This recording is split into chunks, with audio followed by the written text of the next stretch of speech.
अच्छा, तो soil mechanics basically क्या है, इसमें हम स्टडी करते हैं सॉइल का बिहेवियर, सॉइल को और सॉइल के बिहेवियर को अंडर द लोड।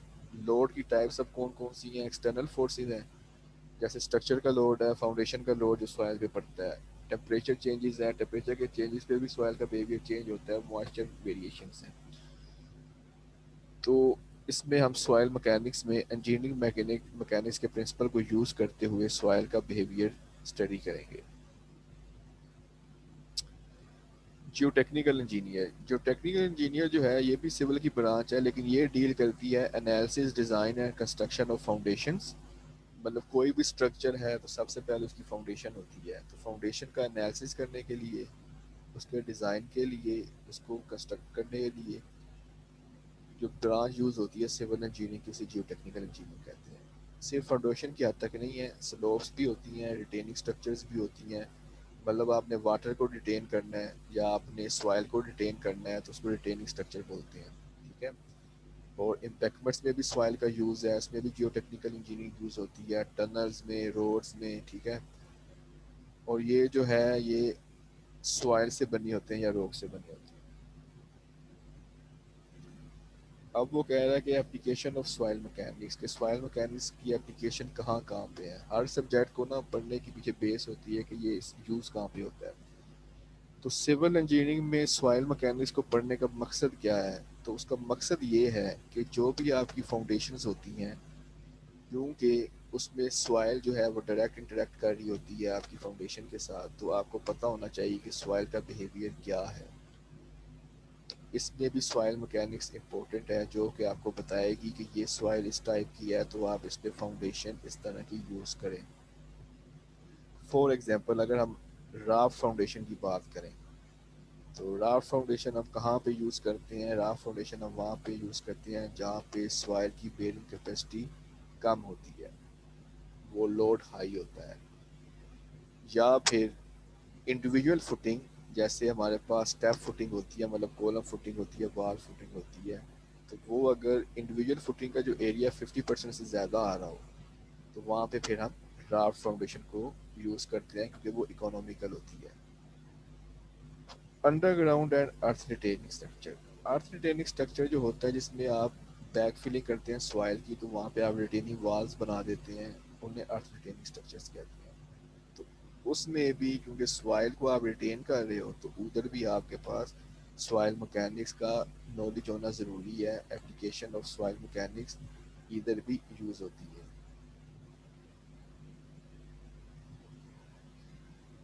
अब जो पेमेंट डिज़ाइन होता है, चाहे वो फ्लेक्सिबल पेमेंट हो चाहे रिजिड पेमेंट हो, वहाँ पे भी सॉइल मैकेनिक्स का यूज़ होता है। इसकी एप्लीकेशन है सॉइल मैकेनिक्स की पेमेंट डिज़ाइन में। सब ग्रेड, सब बेस, बेस, तो उसके लिए सॉइल का नॉलेज होना ज़रूरी है, सॉइल मैकेनिक्स का, ठीक है।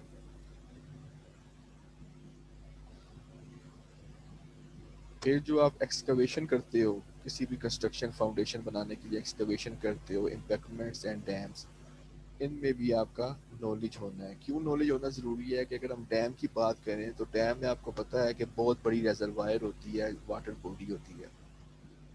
तो अगर तो आप डैम के हवाले से बात करें, तो वहाँ पे आपने देखना है कि सॉइल की सीपेज ज़्यादा ना हो, मतलब सॉइल जो है वो परमिएबल ना हो। अगर सॉइल परमिएबल हुई तो वो सॉइल जो है ना वो वीक हो जाएगी, जिससे डैम के फेलियर का मसला हो सकता है। यही है एम्बैंकमेंट के केस में भी, कि अगर आप कैनाल देखते हो, कैनाल पे एम्बैंकमेंट बनाए जाते हैं, रोड के साइड पे, मोटरवे की साइड पे भी एम्बैंकमेंट बनाए जाते हैं। तो वहाँ पे जो सॉइल यूज़ करनी है वो आपने इस हिसाब से यूज़ करनी है कि वो फेलियर की तरफ ना जाए, ठीक है। और जो क्राइटेरिया हमारे पास है, डिज़ाइन क्राइटेरिया, जिसकी बेस पे हम जो है वो ये फाउंडेशन वगैरह डिज़ाइन करते हैं, वो हमारे पास दो क्राइटेरिया होती हैं। एक होता है सेटलमेंट क्राइटेरिया, एक होता है शेयर क्राइटेरिया। मतलब उसको शेयर में भी फेल नहीं होना और उसको सेटलमेंट में भी एक्सट्रीम उसकी नहीं होनी चाहिए सेटलमेंट, ठीक है।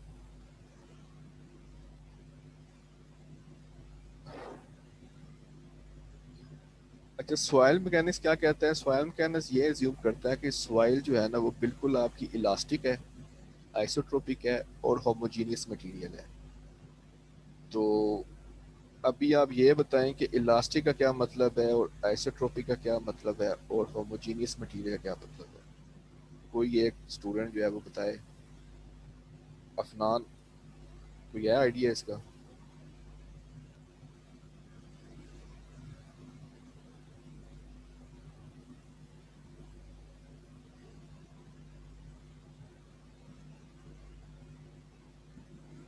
अफनान, आपसे पूछ रहा हूँ।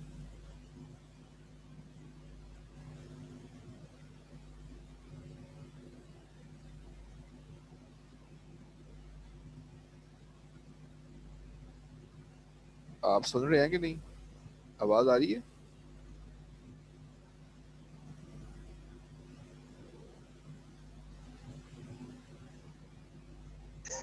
सर आवाज आ रही है।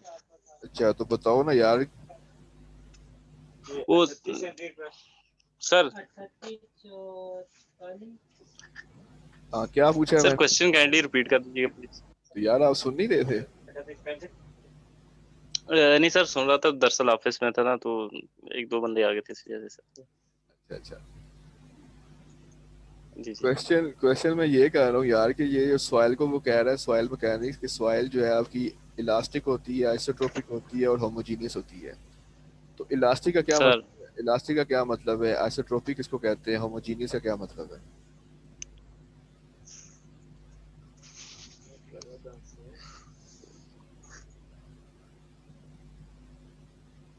ऑफिस संडे को भी खुला हुआ है? Sorry sir. साइट पे हो कि इधर हो? जी सर। साइट पे हो? सर साइड पे ही हूँ। अच्छा अच्छा। हाँ जी सर।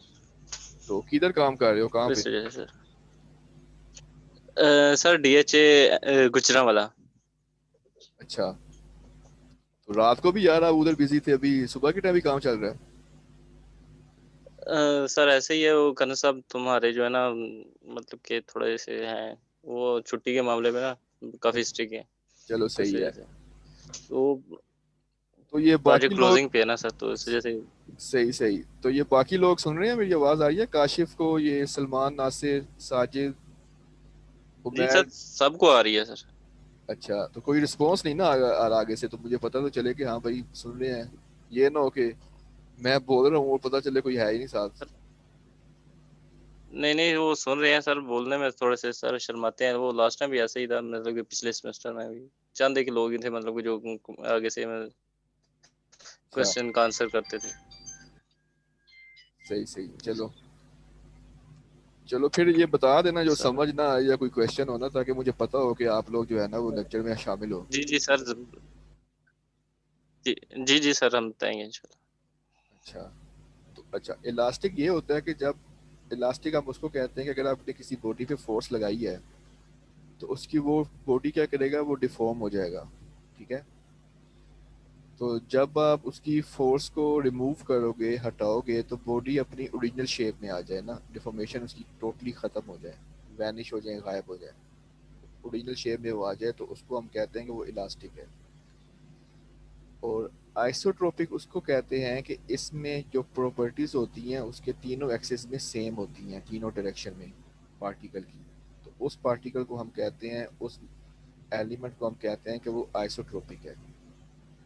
और होमोजीनियस मटेरियल का ये मतलब है कि मटेरियल दो तरह के होते हैं, एक होता है होमोजीनियस, एक होता है हेट्रोजीनियस। अब जैसे हमारे पास कंक्रीट को हम होमोजीनियस कहते हैं, लेकिन आरसीसी होता है जो, उसको हम हेट्रोजीनियस कहते हैं, क्योंकि उसमें दो तरह के मटेरियल हैं, कंक्रीट भी है और स्टील भी है, इन्फोर्समेंट भी होती है। तो होमोजीनियस का मतलब है कि एक ही तरह का मटेरियल है। तो सॉइल मैकेनिक्स एज्यूम करता है कि जो सॉइल हमारे पास इलास्टिक होती है आइडियल, और आइसोट्रोपिक होती है और होमोजीनियस होती है। और इसको हम एनालिसिस में इसकी यही प्रॉपर्टी से हम इसको यूज़ करते हैं, यही एज्यूम करते हैं कि सॉइल का बिहेवियर आइडियल होगा, इलास्टिक होगा, आइसोट्रोपिक होगा और होमोजीनियस होगा। तो जो फाउंडेशन डिज़ाइन करता है वो सॉइल को ये प्रॉपर्टी एज्यूम करता है उसकी।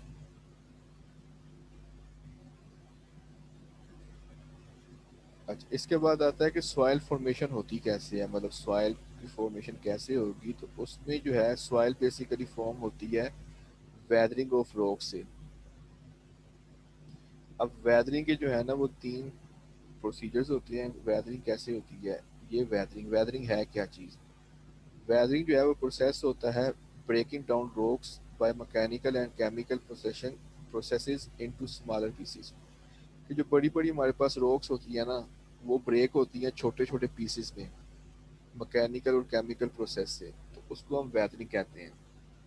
अब मैकेनिकल वेदरिंग क्या होती है, मैकेनिकल वेदरिंग होती है एक्सपेंशन और कंट्रैक्शन ऑफ रॉक्स के। मतलब रॉक जो है वो आपकी कॉन्ट्रैक्ट करती है या एक्सपैंड करती है, तो उसकी वजह से जो रॉक टूटती है ना, उसको हम मैकेनिकल वेदरिंग कहते हैं। और इसमें होता क्या है कि water sieves into the pores, और वो रॉक के जो पोर्स होते हैं ना, जो वाइड्स होते हैं, उसमें वाटर सीव करता है और क्रैक कर जाती है रॉक। और जब टेम्परेचर कम होता है, मतलब विंटर सीजन में, वो वाटर फ्रीज हो जाता है और एक्सपैंड करता है। तो पहले वो क्या कर रहा था, क्रैक प्रोड्यूस कर रहा था, फिर वो एक्सपैंड कर रहा है। तो the pressure exerted by ice because of volume expansion is strong enough to break down to large rocks। Basically क्या कह रहा है, ये कह रहा है कि जो रॉक्स होती है ना, उसमें होते हैं वाइड्स, और वाइड्स जो होते हैं वो उसके पानी जो है उन वाइड्स के थ्रू आपकी रॉक में चला जाता है।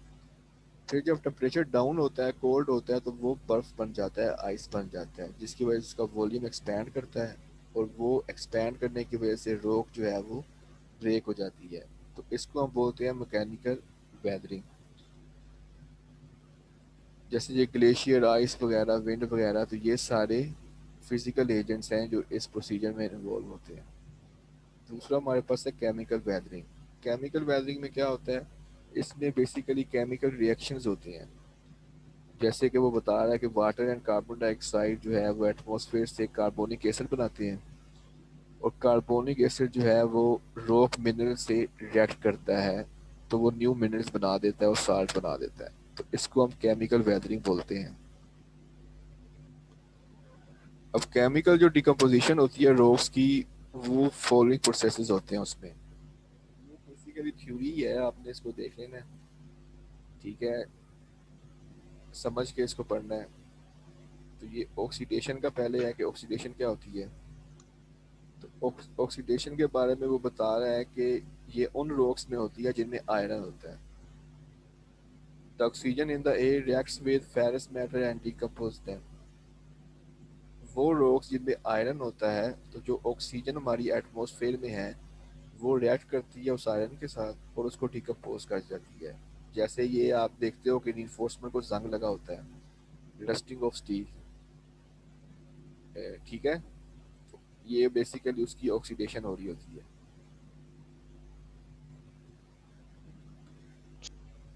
सर। उसके बाद कार्बोनेशन है। तो कार्बोनेशन में बेसिकली क्या होता है कि जिन मिनरल में आयरन होता है, कैल्शियम, मैग्नीशियम, सोडियम या पोटेशियम, वो डिकम्पोज हो जाते हैं इस कार्बोनिक एक्शन से, कार्बोनिक एसिड से। और जो कार्बोनिक एसिड बनता है वो कार्बन डाइऑक्साइड और वाटर के फॉर्मेशन से बनता है, कंबाइन होता है कार्बन डाइऑक्साइड वाटर के साथ, तो कार्बोनिक एसिड बन जाता है। ये कार्बोनिक एसिड क्या करता है, ये डिकम्पोज करता है मैंगनीज, कैल्शियम और आयरन वाली मिनरल्स को। इसी तरह से हाइड्रेशन है। हाइड्रेशन में क्या कर होता है कि ये वाटर जो होता है ये किसी रॉक मिनरल के साथ रिएक्ट करता है, उससे हाइड्रेशन कहते हैं। और लीचिंग में बेसिकली जो है वो साल्ट फॉर्मेशन होता है। Leaching is the process whereby water soluble salts are dissolved and washed out from the rock by rainfall. मतलब सिंपल अल्फाज में इसको ये आप समझ लो कि जब बारिश होती है तो रॉक में से जो सोलबल साल्ट्स होता है ना, वो वाश आउट हो जाता है, जो पानी में सोलबल साल्ट्स होते हैं, तो उस प्रोसेस को लीचिंग कहते हैं। इसी तरह डिस्टिलेशन भी जो है वो लीचिंग की तरह ही होता है। इसमें सिलिका जो है ना वो फ्री हो जाता है, सिलिका, सिलिकॉन डाइऑक्साइड जिसको बोलते हैं, SiO2। अच्छा, अब है टाइप्स ऑफ सॉइल डिपॉजिट्स।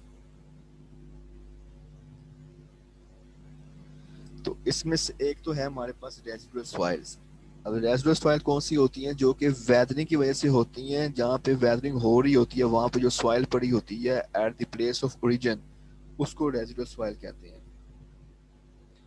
इसकी कैरेक्टरिस्टिक्स जो है डेजर्ट सॉइल की, वो है इसकी gradation of particle size. Fine grain soil जो है वो at the surface is found at the surface, वो सरफेस पर होती है, और grain size increases with depth, मतलब जैसे जैसे आप डेप्थ में जाओगे ना तो ग्रेन का साइज इंक्रीज होता रहता है। तो ये प्रॉपर्टी होती है डेजर्ट सॉइल की कि टॉप पे आपका फाइन ग्रेन सॉइल आ जाता है और बॉटम पे आपका सॉइल का जो साइज होता है वो इंक्रीज कर जाता है। जैसे ये कह रहा है कि at greater depth angular rock fragments also be found, जो रॉक फ्रेगमेंट्स होंगे वो आपको एंगुलर मिलेंगे ग्रेटर डेप्थ पे, और इसमें ऑर्गेनिक सॉइल्स भी होती हैं। अब ट्रांसपोर्टेड सॉइल कौन सी होती है?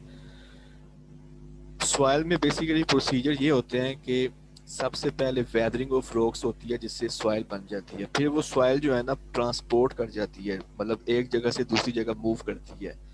अब मूव कैसे करती है? मूव वो वाटर से भी कर सकती है, वो एयर से भी कर सकती है। अब उसका मोड ऑफ योर ट्रांसपोर्टेशन और डिस्पोजिशन है ना, उसकी बेस पे ये टाइप्स बनाई गई हैं ये ट्रांसपोर्टेड सॉइल की। उसमें ग्लेशियल सॉइल्स भी है, एलुवियल सॉइल भी है, ये लेकस्ट्राइन सॉइल भी है, मैरीन सॉइल भी है, एलुवियन सॉइल, क्लूवियल सॉइल और पायरोप्लास्टिक सॉइल। अब ग्लेशियर सॉइल कौन सी है? वो सॉइल जो कि मूव कर रही हो ग्लेशियर से, तो उसको ग्लेशियर सॉइल बोलते हैं, और जो वाटर से ट्रांसपोर्ट हो रही हो उसको एलुवियल सॉइल बोलते हैं। और इसी तरह जो लेक्स में होती हैं उसको लेकस्ट्रिन सॉइल बोलती हैं, और जो सीज में होती हैं वो मैराइन सॉइल होती हैं, और जो विंड से हवा से जो मूव करती है ट्रांसपोर्ट करती है वो एलुवियल सॉइल होती है। ठीक है, तो अगर हम सॉइल टाइप की बात करें ग्रेन साइज के हवाले से, कि साइज के हवाले से अगर हम सॉइल को डिवाइड करें तो उसकी ये टाइप्स बनती है। ठीक है, सबसे बड़ा साइज जो है वो ग्रेवल का होता है। ठीक है, और इसका वो साइज कह रहा है कि 76.5 mm से 19.5 mm कोर्स ग्रेवल का होगा, और फाइन ग्रेवल का 19.5 से 4.75 मिलीमीटर। तो कहने का मकसद ये है कि 76.5 से लेकर 4.75 जो सॉइल पार्टिकल होगा मिलीमीटर में, वो हमारे पास क्या होता है? ग्रेवल होता है। और सैंड का साइज हमारे पास 4.75 से 0.075 तक होता है। आगे उसकी मजीद जो है वो डिस्ट्रीब्यूशन है कि कोर्स सैंड कौन सी है, मीडियम सैंड कौन सी है, फाइन सैंड कौन सी है। तो कोर्स सैंड हमारे पास 4.75 से 2 mm का साइज वाली कोर्स सैंड है, और 2 mm से 0.425 मिलीमीटर वाली जो है वो मीडियम सैंड है, और 0.425 से 0.075 फाइन सैंड है। इसके बाद हमारे पास सिल्ट आ जाती है और क्ले आ जाती है। सिल्ट का साइज जो है वो 0.075 मिलीमीटर से 0.002 मिलीमीटर होता है, और सिल्ट से कम साइज फिर क्ले का आ जाता है, उसका साइज 0.002 से कम होता है। यहाँ तक कोई सवाल हो, कोई कंफ्यूजन हो तो वो आप पूछ सकते हैं, किसी को है अगर आवाज़ के हवाले से या स्क्रीन के हवाले से कोई इशू।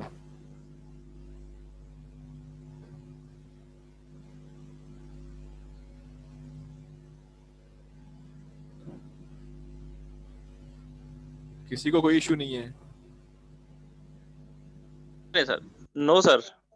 अच्छा ठीक है।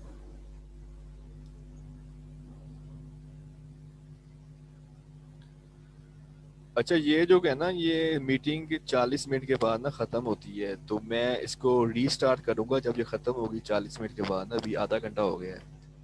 तो आपने उसी लिंक पे जाके ना सही। फिर आपने ज्वाइन कर लेना मीटिंग को, ठीक है? जी सर, ठीक हो गया। अच्छा, अच्छा, उसके बाद ये सॉइल टेक्सचर। ठीक है, सॉइल टेक्सचर का मतलब क्या है कि अपीयरेंस कैसी है उसकी सॉइल की ना, वो नज़र कैसे आती है, अगर उसको आप हाथ में पकड़ते हो तो आपको कैसा फील होती है, उसको हम सॉइल टेक्सचर बोलते हैं। अब सॉइल टेक्सचर के हवाले से सॉइल की ना दो बड़े ग्रुप होते हैं, एक होता है कोर्स टेक्सचर सॉइल, एक होता है fine texture soil. Course texture soil में हमारे पास ग्रेवल सैंड आ जाता है, ठीक है, और फाइन टेक्सचर सॉइल में हमारे पास क्ले और सिल्ट आ जाता है। अब इसको जो क्लासिफाई किया जाता है वो ग्रेन साइज पे किया जाता है, जैसे कि मैंने अभी आपको बताया है कि ये इसके ग्रेन साइज की वजह से इसको कोर्स मीडियम फाइन में डिवाइड किया गया है। और सिल्ट और क्ले में ना हम कंसिस्टेंसी यूज़ करते हैं। कंसिस्टेंसी ये मैं बाद में आपको डिटेल में बताऊंगा कि कंसिस्टेंसी क्या होती है। तो फाइन टेक्सचर सॉइल को हम कंसिस्टेंसी से क्लासिफाइड करते हैं। अच्छा, अब ये जो सॉइल पार्टिकल की आपस में जो फोर्सेस होती हैं उसके बारे में डिस्कशन है। तो अब यहाँ पे ये आपको बताना है कि अगर तो आपके पास कोर्स ग्रेन सॉइल है, मतलब है ग्रेवल है या सैंड है, तो उसको आपने क्लासिफाइड करना है। तो वो उसके लिए आप पार्टिकल साइज डिस्ट्रीब्यूशन यूज करोगे, C1 एनालिसिस जिसको बोलते हैं। तो उधर से फिर आप उसको डिवाइड कर लोगे कि ये कोर्स है, ये फाइन है, या ये जो भी है। साइज के हवाले से ना साइज की रेंज मैंने आपको बता दी है। लेकिन जब आपके पास सिल्ट क्ले आ जाती है ना, क्ले फाइन ग्रेन सॉइल, तो क्ले के लिए आप फिर ना इसका कंसिस्टेंसी टेस्ट करते हो, जिसमें आपका ये प्लास्टिक लिमिट आ जाती है, श्रिंकेज लिमिट आ जाती है, लिक्विड लिमिट आ जाती है। तो उनको यूज करके फिर आप बताते हो कि ये सॉइल की टाइप कौन सी है। क्योंकि जब भी आपने कोई रिपोर्ट देखी होगी, जियो टेक्निकल रिपोर्ट, आप लोग प्रोजेक्ट भी कर रहे हो, जॉब भी कर रहे हो, तो शायद आपकी नज़र से गुजरी हो कि जब स्ट्रक्चर आपने कोई बिल्ड करना होता है तो आपके पास एक जियो टेक्निकल रिपोर्ट आती है।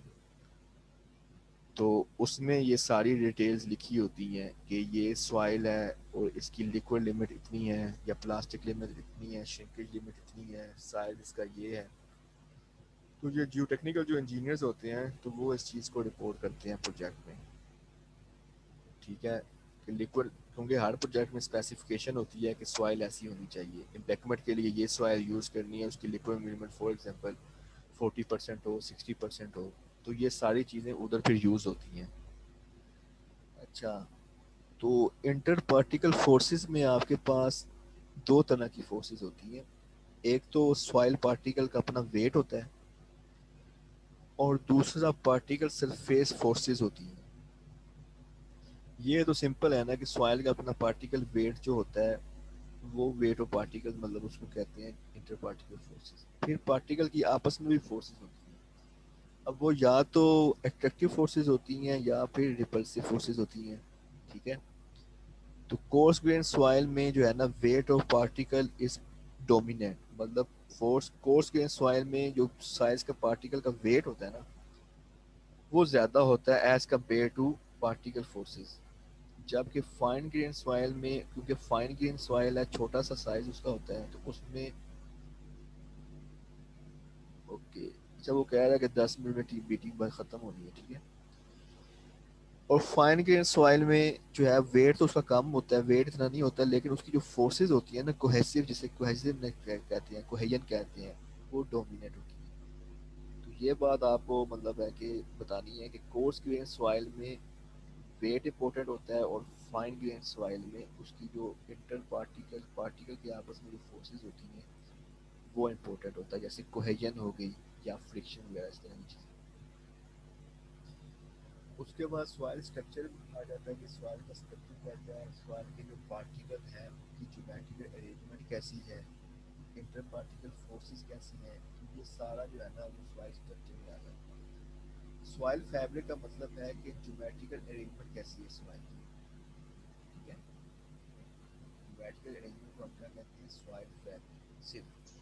और सॉइल स्ट्रक्चर में सर ये आवाज बड़ी कम हो आवाज़ कम हो गई है। जी सर अभी ठीक है। अच्छा, जो पिछली स्लाइड में आवाज़ सही थी, इस स्लाइड में, इसमें। हाँ जी हाँ जी बस ये हाँ जी इसमें ठीक थी अभी 1-2 सेकंड ही हुए हैं। अच्छा ठीक है, चलो सही। अच्छा, तो सॉइल फैब्रिक जो है ना, वो बेसिकली ज्योमेट्रिक अरेंजमेंट के, सॉइल के जो पार्टिकल्स हैं उनकी अरेंजमेंट कैसे है, उसको हम सॉइल फैब्रिक बोलते हैं। जबकि सॉइल स्ट्रक्चर में जो है ना, ये दोनों चीज़ें आ जाती हैं, उसकी अरेंजमेंट भी आ जाती है, उसकी इंटर पार्टिकल फोर्सेस भी आ जाती हैं, तो उसको हम सॉइल स्ट्रक्चर बोल देते हैं। और सॉइल स्ट्रक्चर की टाइप्स कौन सी हैं? तो बेसिकली सॉइल स्ट्रक्चर की टाइप जो हमारे पास, एक होता है सिंगल ग्रेन स्ट्रक्चर, जैसे कि ये है। एक होता है हनीकॉम्ब स्ट्रक्चर, जैसे कि ये। और एक होता है डिस्पर्स स्ट्रक्चर, जैसे कि ये है। ठीक है, और एक होता है फ्लोकुलेंट स्ट्रक्चर। तो ये हम देखते हैं कि ये क्या चीज़ें हैं। सबसे पहले आता है single grain structure. Single grain structure जो होता है ये कोर्स ग्रेन सॉइल में होता है। इसमें क्या होता है कि सॉइल पार्टिकल्स सेटल आउट कर जाते हैं वाटर की सस्पेंशन में अपने वेट की वजह से, और पार्टिकल जो है वो इंडिपेंडेंटली सेटल होते हैं। और जो ग्रेविटेशनल फोर्स होती है ना, उसकी वजह से ये पार्टिकल सेटल करते हैं। क्यों होती है ग्रेविटेशनल फोर्स? इसलिए होती है, इसका किसी को आंसर पता है कि ये सिंगल ग्रेन स्ट्रक्चर के बारे में वो कह रहा है कि कोर्स ग्रेन सॉइल की वजह में होता है ये, और ये उनकी सेटलमेंट की वजह से होती है, और फोर्स जो है वो ग्रेविटेशनल फोर्स की रिस्पॉन्ड की वजह से होती है। क्योंकि जो कोर्स ग्रेन सॉइल होता है उसका वेट ज़्यादा होता है, पार्टिकल साइज बड़ा होता है, तो उस पर ग्रेविटेशनल फोर्स भी ज़्यादा एक्ट करती है, जिसकी वजह से वो सेटल होते हैं। तो उसको हम बोलते हैं सिंगल ग्रेन स्ट्रक्चर। जैसे कि ये है, ये डेंस है और ये लूज है। ये अजान हो रही है, पहले अजान सुन लें जरा।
हाँ जी, आवाज आ रही है? जी सर, आ रही है सर। अच्छा ठीक है। तो ये लूज है सॉइल और ये डेंस है, इसमें वाइड्स कम है, ठीक है, और इसमें वाइड्स जो है वो ज्यादा है, तो ये लूज सॉइल है। ये हो गया सिंगल ग्रेन स्ट्रक्चर। इसके बाद आता है Honey comb structure. Honey comb structure जो है ये सिल्ट में होता है, सिल्ट टाइप। अच्छा, इसमें क्या करता है कि जो पार्टिकल जो है वो सेटल आउट हो जाते हैं सस्पेंशन में, addition to gravitational forces, surface forces also play the part. कि इसमें एक तो ग्रेविटेशनल फोर्सेस की वजह से भी सेटलमेंट होती है, और जो पार्टिकल के अपनी सरफेस फोर्सेस हैं उसकी वजह से भी ये सेटल होते हैं। और ये जो है particles are attracted by underlying as well as neighbouring particles. Particle की एक दूसरे के साथ जो है वो अट्रैक्शन होती है, अट्रैक्शन फोर्सेस होती हैं पार्टिकल्स की इसमें ना। जैसा ये आप देख रहे हैं, तो ये एक दूसरे को अट्रैक्ट कर रहे हैं, तभी तो ये साथ जुड़े हुए हैं। इस पार्टिकल की इसके साथ भी अट्रैक्शन है और इसके साथ भी अट्रैक्शन है। जो इस पार्टिकल के नीचे वाला पार्टिकल है उसके साथ भी अट्रैक्शन है, इसकी वो अट्रैक्शन है, ठीक है। और इस स्ट्रक्चर को हम बोलते हैं कि हनीकॉम्ब स्ट्रक्चर है, ये सिल्ट में होता है। उसके बाद है डिस्पर्स स्ट्रक्चर। डिस्पर्स स्ट्रक्चर जैसे कि आप देख रहे हो कि डिस्पर्शन होती है। डिस्पर्शन क्यों होती है? क्योंकि इसमें आपकी कोई अट्रैक्शन नहीं होती। ये रिपल्सिव फोर्सेस है, मतलब रिपल, एक दूसरे को रिपेल कर रहे हैं। और ये क्ले सॉइल में होती है। सिल्ट में जो होती है आपकी अट्रैक्शन होती है और क्ले में आपकी रिपेल्शन होती है, अट्रैक्शन नहीं होती। तो इसको डिस्पर्स स्ट्रक्चर बोलते हैं, जिसमें आपके क्ले सॉइल में ये स्ट्रक्चर होता है। अब फ्लोकुलर स्ट्रक्चर क्या होता है? ये स्ट्रक्चर की टाइप जो होती है, ये बेसिकली वही दो चीज़ें इसमें हैं। एक तो इसकी ग्रेविटेशनल फोर्स और दूसरी पार्टिकल की अपनी जो फोर्सेस हैं एक दूसरे के साथ। तो फ्लोकुलर स्ट्रक्चर में ये जो है क्ले में होता है, ये क्ले सॉइल में। और इसमें एज टू एज जो है ना वो कांटेक्ट होता है पार्टिकल्स का। जैसे इसका ये एज है, ये और ये एज से एज जो है ना पार्टिकल का, ये दरमियान में कोई इसकी वो अट्रैक्शन नहीं है, एज टू एज है। तो इसको हम फ्लोकुलर स्ट्रक्चर बोलते हैं। और इसकी भी जो फोर्सेस होती हैं वो अट्रैक्टिव ही होती हैं। तो यहाँ तक जो है अभी क्लियर है? कोई कोई जी सवाल? सर, क्लियर है सर। No sir.